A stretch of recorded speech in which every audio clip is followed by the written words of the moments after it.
राधे राधे, जय श्री कृष्ण। चिकित्सा पद्धति में चाहे वो वेस्टर्न हो या अपना भारत का आयुर्वेद हो, यूनान का होम्योपैथिक, कोई भी पद्धति हो, लेकिन हर पद्धति में उपचार के 3 ढंग, 3 विधियाँ, 3 प्रकार के पदार्थ हैं। इन तीनों प्रकार के पदार्थों का उपयोग चिकित्सा पद्धति में की जाती है। ठोस, द्रव्य और गैस, ये पदार्थ के जो तीनों प्रकार हैं, इन तीनों प्रकारों का उपयोग ठोस में कोई भी पदार्थ, चाहे वो वनस्पति जन्य हो या द्रव्य धातु हो, इनको ठोस के रूप में, टेबलेट के रूप में, कैप्सूल के रूप में उपयोग करते हैं। द्रव्य के रूप में वनस्पति औषधियों का रस, और गैस रूप में ऐसी पदार्थ हैं जिनको जलाने से या जिनको ज़रा सा ताप देने से वो गैस में बदल जाते हैं। उसे शरीर के अंगों पर इनका अच्छा प्रभाव पड़ता है, इन तीनों पदार्थों का। अब रोग के लक्षण के अनुसार इनका ट्रीटमेंट है।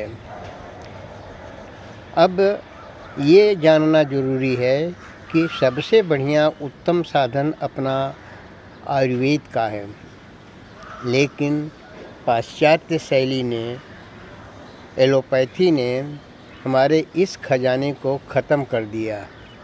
व्यवसाय के लिए, कमाने के लिए उन्होंने हमारे पद्धति को एकदम मृतप्राय बना दिया। हमारी पद्धति, आयुर्वेद की पद्धति बहुत शानदार है। कोई भी बीमारी एक झटके से नहीं आती है। शरीर के साथ अन्याय होने पर, रहन सहन, खान पान में किसी प्रकार की त्रुटि होने पर शरीर उसे नकारते नकारते हार जाती है, तो व्याधि में बदल जाता है। तो दूर करने के लिए जो चीज़ जिस गति से आती है, उसको उसी गति से जाने देना चाहिए। झटका मार पद्धति से इलाज तो हो जाता है, लेकिन हर एक्शन का रिएक्शन होता है, उसका प्रतिक्रिया बहुत ज़बरदस्त होता है।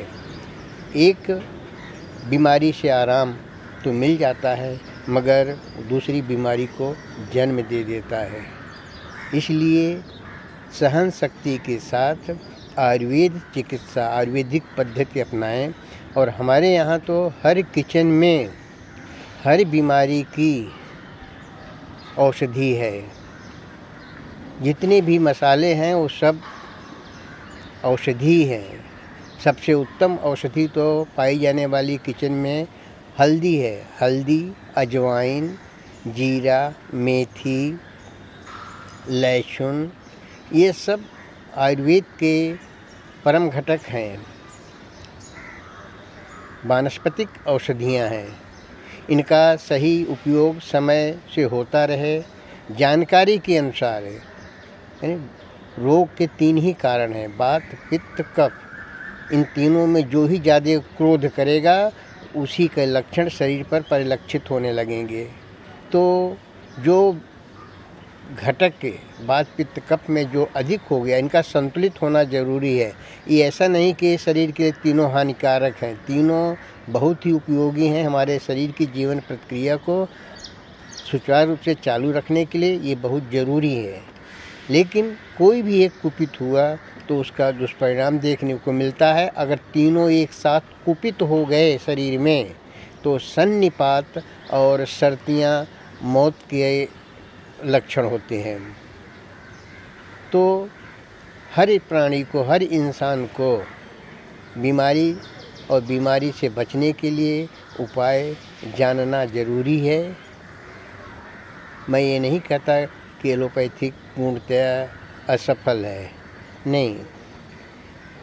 कुछ चीज़ों में उनका भी योगदान बहुत महत्वपूर्ण है, लेकिन एक दूसरे को डोमिनेट करके आगे बढ़ने की जो होड़ है वो सबसे ख़राब है। आज के लिए बस इतना ही। राधे राधे, जय श्री कृष्ण। आयुर्वेदिक पद्धति से इलाज करने के संदर्भ में मेरा एक दृष्टिकोण। राधे राधे, जय श्री कृष्ण।